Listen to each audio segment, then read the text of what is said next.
TiVo. And no, I see TiVo integrating Google TV into their DVRs. Which, you know what? I'll never buy a TiVo. There's no reason for me to buy a TiVo. I've got a DVR for my cable company. I can make one. There's Myth TV. I'm not going to buy TiVo. And I bet you there's even going to be DVR manufacturers out there that are going to be putting Google TV inside their DVRs. Yeah, probably. And I hope that Google TV doesn't remain a Google thing, that it actually becomes some sort of open standard that's universal to everyone and not just held proprietary by one company. Now, I know Google probably won't, wholly on proprietary. It's an open platform, which anybody can write apps for, do stuff for. But I'd like for it to just be like something like Open TV or something else, so it's not completely always associated by Google. And actually, I was this close 2 years ago to start development of something very similar to this, and I should have kept going. Outcast TV? Could have been, man. It could have been. No, we were going to come up with something else. What were we going to call it? I really wanted to use the name Black Box, but Black Box was already trademarked by somebody else. Because it'd be cool, every new TV got a black box.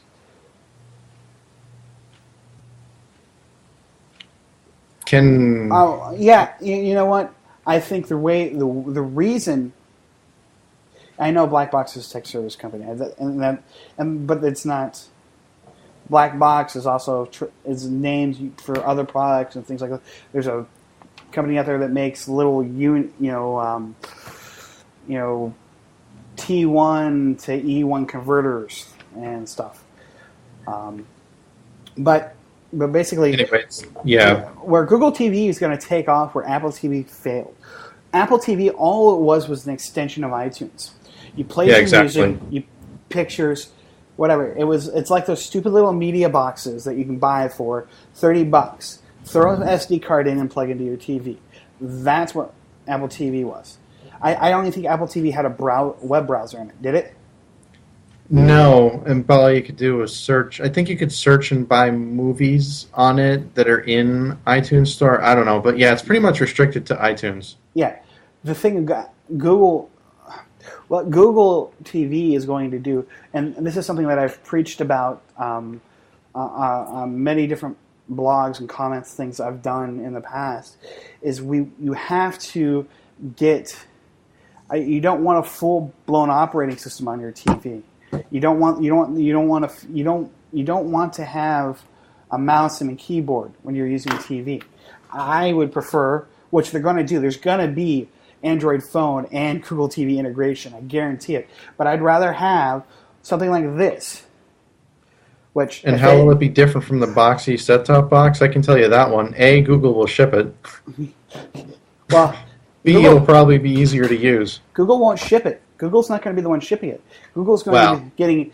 Logitech's going to be making a set-top box. Sony's going to be making a TV with it in it. Best Buy's going to be selling this stuff. There's literally going to be a whole new section in Best Buy for just Google TV devices and accessories. And of course, this is an announced product that isn't in fact out there, so the bottom line is we really don't know until it hits the streets. Agreed. I do think people will buy it because this is something that's people have been wanting to do for years. Now it's going to do one of two things. And it can meet the same fate of all of its predecessors. I've had these other media boxes before. They've got the stupid little web browser. It's like WAP all over again. And that's a direct quote from the CTO of Google. It's like it would be like WAP all over again, and they don't want to do that. They want to have a full-blown browser. They want to be able to have Flash in there. They want to be able to have complete HTML5 applications. On your TV. and they want to be able to integrate and talk to the rest of your devices. So all you have to do is put in there, type a little search thing, and it pulls in all your media. You do a search on NCIS, right? So if you have a way of having it'll search your NAS on your network for all your NCIS episodes. It'll go to online and try to find other episodes or relevant material about NCIS, like the NCIS wiki and things like that. It'll even try to find shows via your cable box, and actually they've got this new protocol with Dish Networks that they come up with, so it can interrogate the Dish Network box directly and look to see if it's going to be on air anytime soon. And it's that type of integration and tightness that people have been craving and have been wanting for years, and they just need to deliver it, and they need to deliver it like a century, 10 years ago, a decade ago. And the bandwidth wasn't really around 10 years ago to do it. Is the bandwidth around now to do it? More so than it was 10 years ago. I mean, 10 years ago, picture Hulu. Agreed. And I think this is going to be what a prime opportunity, because this stuff for IP television companies to start up.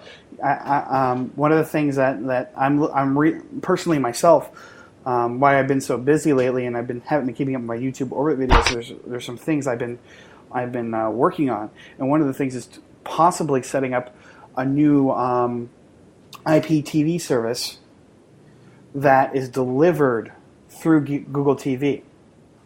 So you would go in there, fire up whatever service I'm going to call it, and flick through the channels for my service, which would obviously be personally customized and everything like that to you. And actually, YouTube is actually going to be doing a personalized streamed channel that's going to go to the Google TV box. So you don't fave anything. It's just based on your social media group and your settings on. So if you favored something, it'll add somebody. You want to know more about what the it doesn't affect the videos that you upload. Obviously, will be in your own stream. Also, anybody you fave or subscribe to, their videos will end up in your stream. For other people watching them, I don't know. Basically, if they've subscribed to you, they'll automatically, it'll probably play them in chronological order.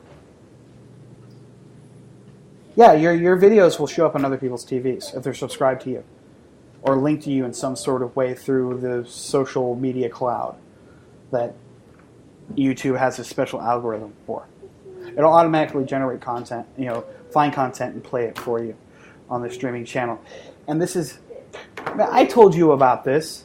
We had a long talk about, me, you, and Ergo had a long talk about something very similar to this. What was this? This was 4 years ago. We had to talk about something very similar, about about a service that was similar to YouTube, but it was very customized, and it was I was going to call it Freedom TV.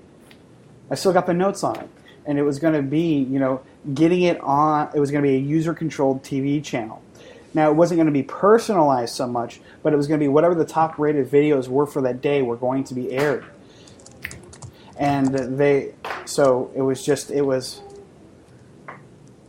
was pretty much very similar to what Google's proposing, and it's just like this one of those other things that I never really moved on that looks like it's going to be a winner, and I should have done it when I had the chance. Instead, I was chasing other things. But anyways, but Google TV, I think it's going to be big. I think it's going to be huge. It's going to be one of those things that's going to stick with us for a while. Here we go. Insert sad trombone. Wah, wah, wah. So we shall see. We'll see. Like I said, it's going to do one of two things. It's going to have the fate of all of its predecessors. It's going to die a sad,